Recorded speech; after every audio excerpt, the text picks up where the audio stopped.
Hey everybody, welcome to our YouTube channel. My name is Glenn Tompkins, senior instructor here on VectorVest. And you know something? This is a breaking news, public announcement, public service announcement. Go run, tell that, go tell your mama and them. It's that important, especially in the current market's conditions. First of all, if you're brand new to the channel, I invite you to hit the subscribe button, hit the bell icon so that you'll be alerted to when new videos like this come out. Hit the like button, especially if you think that it was worth your time to watch this video. The name of this video is Stops Saved My Assets. And that is so important when investing in the stock market. See, when you're investing, it's all about putting money into the market to maintain or to grow it. When you start to lose your assets, then you get deflated and you get all bombarded by, man, why am I doing this? So I'm going to help you to slow that down, take that off the table, and help to save your assets. All right, let's get right into it. Stop Save My Assets. What is an asset? It's a useful or valuable thing, person, or quality. What's more valuable than your money? Well, of course, your life and your family and all of that kind of thing. But we're talking about this from the perspective of investing in the market. Your asset is your biggest commodity. And if you're not growing it, then why are you investing in the market? And if you are growing it, then that's a great thing. You're preparing for the future and all of those different things. But saving your assets is so important, and this is why stops are important. Now, let me set the disclaimer. For many of you, you say, well, you know, I don't believe in stops because I put my order in and then the broker sees my stock, it gets me stopped out, and then the stock goes back up. Well, then in that case, I'm going to tell you that the broker's not looking at your trades. I'm thinking that you're putting the wrong stop associated with that type of stock, and that's why you're getting stopped out for the most part. The other part of it is, whoa, you can't protect me if a stock gaps down. You're right. I don't have a stop in place. That news affects a stop in a stock and it goes down and it gaps down through your stop and you get a horrible fill, and I got nothing against that. There is no stop out there that I know of that can protect you against a gap down. But let me add a caveat to that. A stop is something that you want to have and not need, than to need it and not have it. Ooh, that's deep. Now, I know you've heard that. Many of you have already heard that. Many of you may not have heard that. But that's the way that you have to look at stops in the perspective of investing in the stock market. You want to have it and not need it, than to need it and not have it, and you get yourself into a world of hurt. All right, let's get into the next slide. Why stops are important. It helps you to take profits. All right. Greed and fear will keep you in a stock longer than you need to. And once you've had a gain and you hold on to that stock and then you get out of a small loss. How many of you have been in that situation? I know this is a recorded video, so you can't tell me how many of you have been in that situation, but I'm going to venture out to say that many, if not all of us, have been in that situation. It helps to mitigate losses. And that's a huge point. How many times have you been in a stock that's gone down and you say, well, you know, it's going to come back and it goes down some more. Well, you know, it's a good stock and goes down some more. And then once you finally close out of it, you put your portfolio in a bind, in a hurt locker, and then you do silly things to try to overcome that big hurt. So it helps to mitigate losses. It helps you to keep your sanity. Nobody wants to be investing in the stock market with a lot of stress. So stops help you to take that stress off the table and helps you to become more balanced as an investor in the market. Now, how do we best use stocks? First thing you need to do, whether you're using VectorVest or not, you need to be able to effectively analyze your stock. How good is that stock? And from VectorVest, we have different ways of analyzing a stock. How safe is it? Is it under or overvalued? Is it going up or down in price right now? All of those things are important when putting your stops in place. Look at your graph. Why? Because a picture is truly worth 1,000 words. There's a difference between day trading a stock and using stops than swing trading a stock and using stops. What that is the difference between an end of day graph and an intraday graph, and stops are going to be crucial no matter which way you look at it. Stops for trades are different than longer term stocks. If I'm in a stock that I feel that really is going to go up for the long term, I'm going to give that stock a little bit more room than those for trades where I'm trying to make a little bit of money real quick and get out of those stocks real quick. Volume plays a big role in stocks. If a stock is going up or going down and the volume is backing it up, that's a great way to know if your stock is reversed on big volume or not.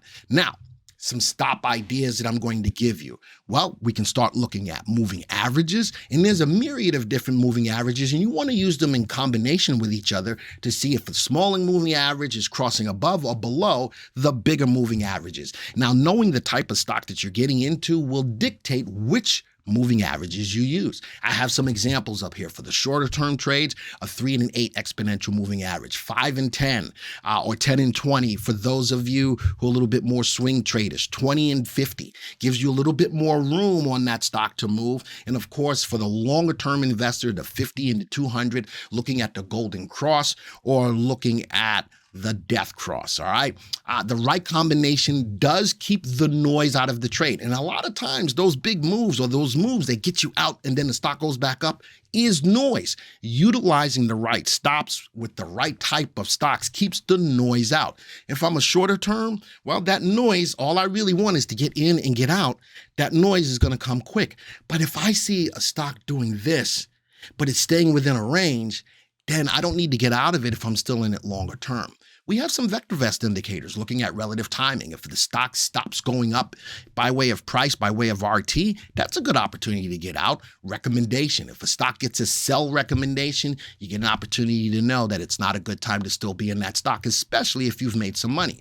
If you don't have VectorVest, folks, we're still running a special. Go to www.vectorvest.com/99 to take advantage of a 99-cent trial for 30 days to the VectorVest system. You can use the VectorVest indicators to help you in the process of stops. Technical indicators, and this is where a lot of people fall into place. They look at and they say, well, I'm technical, and they're better used for shorter term trades because technical analysis is based off of price and volume. That's all. So those technical indicators are good to use for short term trades, but if you're looking at a longer term graph, they can be used for swing trades as well. I've highlighted a couple that we're going to pay attention to. Candlesticks. Learn to read candlesticks. A good website is www.candlesticker.com.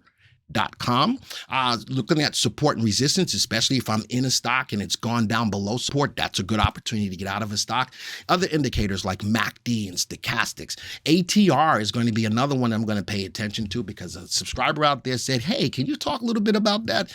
Craig, I am going to do that for you today, my friend. All right, so that's the basis. I've now laid out the groundwork of what we're going to cover today. And I'm glad you stuck this far because now the fun begins. I'm going to get into the VectorVest software. All right. And from here, I'm going to be looking at the best stock in the whole wide world, according to Glenn. Everybody knows what stock I was going to pull up, and it's Apple. Let's start going through that checklist that I just set up for you. 1, you want to analyze the stock. Well, the first thing is, I know that the stock is overvalued. We want you to be in safe, undervalued stocks that are going up in price. Well, the stock is overvalued. Does that make it a bad stock? No, that just means that people are willing to pay a premium to own the stock. Let's look at our fundamental indicators. Relative value is above 1. It's got good upside potential. It could be better, but it is still above 1. Safety, the stock continues to make money, so the relative safety is above 1. So fundamentally, the stock is sound. What does that tell me right off the bat? That I can put looser stops on this because it is a fundamentally sound stock. Is it going up in price right now? No. So if I'm looking at that, trying to get into it now, RT is below 1, may not be the right time to be in it. Now, if I am in the stock and RT is below 1 from a stop perspective, this may be a good opportunity to say, I don't need to be in the stock. Now, I love Apple, but I'm not in love with Apple. So there's a good time to be in the stock and there's not so much a good time to be in the stock. Fundamentally, the stock has got good earnings and they grow their earnings at a clip of 14% a year. So fundamentally, I like the stock, but let's go look at the graph. Now, when I go to look at the graph, here's where we start setting up. Is this a short-term trade or is this a longer-term trade? If this is a shorter-term trade or a day trade, I'm going to look at intraday graphs and monitor my stops based off of intraday activity. activity. How about this? Here's a level of support. Stock's price went up, sitting in a channel. I'm still in it. I'm still in it. Moving averages cross. Well, that could be an opportunity to get out, but this gives me a little bit more room with this level of support. I'm still in it. I'm still in it. I'm still in it. I'm still in it. Boom. The 3-8 cross and the stock's price went below support. That's a good opportunity. Why was that so good? Look at the stock's price now. That's how stocks save your assets, folks, because a lot of you will sit back and go, man, what happened? The signs were there. The signs were there, and that's why you need to use stops. All right, so that's intraday. Let's go put this on a 3-month graph. Maybe I'm a longer-term viewer of the stock. Overall, in the last 3 months, the stock's price has been trending down. How about I bounced off a level of support? The 3 and the 8 crossed up. I like it. It couldn't get past the level of resistance. Maybe I made some money, and then boom, the 3-8 crossed and fell below a level of support. Would that have been a good opportunity to at least hold on to some money and save your assets? Absolutely. What other indicators can we look at? Well, from an intraday perspective, when a stock, or end of day perspective, when a stock gets a sell recommendation, that's a great opportunity to get out of the stock, especially if you've made some money on the moving average crossovers. What other moving averages do we have? We have the 3 and the 8. You can put whatever moving averages you feel fit you the best. Now, this is important. If this is a fundamentally sound stock, maybe I'm not using a 3 and 8 on an end of day. Maybe I use a 20 and a 50. Ooh, how about the 20 went below the 50 a long time ago? Would that have saved your assets? Absolutely. This is why, folks, stops are so important. And this is on a stock that a lot of people are investing in and wondering why I'm not making any money. Well, you got to wait for the right opportunity to be in that stock. All right, let's talk about other indicators like MACD and stochastics. Stochastics tells me that the stock is not in overbought or oversold territory. MACD tells me that the stock is not in oversold territory yet. But how about average true range? Now, I like average true range because average true range gives me a range of the normal range of a stock's price. Now, I'm looking at our average true range 14. It's looking back 14 days, and it's calculating over the last 14 days, the average move of the stock's price is $4.52. That's normal activity for the stock. But we use average true range to go outside of the normal. It's sort of like an alert. So 452, I would go, $9.04 would be my average true range that I'm looking for a stop. Now, on the upside, if it goes up $9.04, you know something? I'm going to take my profit. There's no fear of greed right there. It's outside of its normal range by 2. But if it falls down $9.04, the same goes. It's trading outside of its normal range. The alert is there to tell me to get out of the stock as well. So average true range sets a range, and it gives you a price to know when to get out. So people always ask, well, what's my profit target? Average true range will help you with that and know what your profit target is, and especially to know when it's outside of its normal range by 2, which is 2 times the average true range. It lets me know that's a good time to get out. All right, so now let's do this again. Now, I'm going to give you 4 other stocks to look at to do the same thing. We're going to go to SMCI. That's a stock that's talked about right now, SLTD. And then I'm going to give you a couple of more aggressive stocks right now as well. Now I've got some stocks we're going to do the same thing to. SMI, the stock is currently undervalued. That's good. Fundamentally sound. This is a stock that I'm willing to give more room to from the analysis. STLD, 103, 116, undervalued. Good upside potential, good safety buy.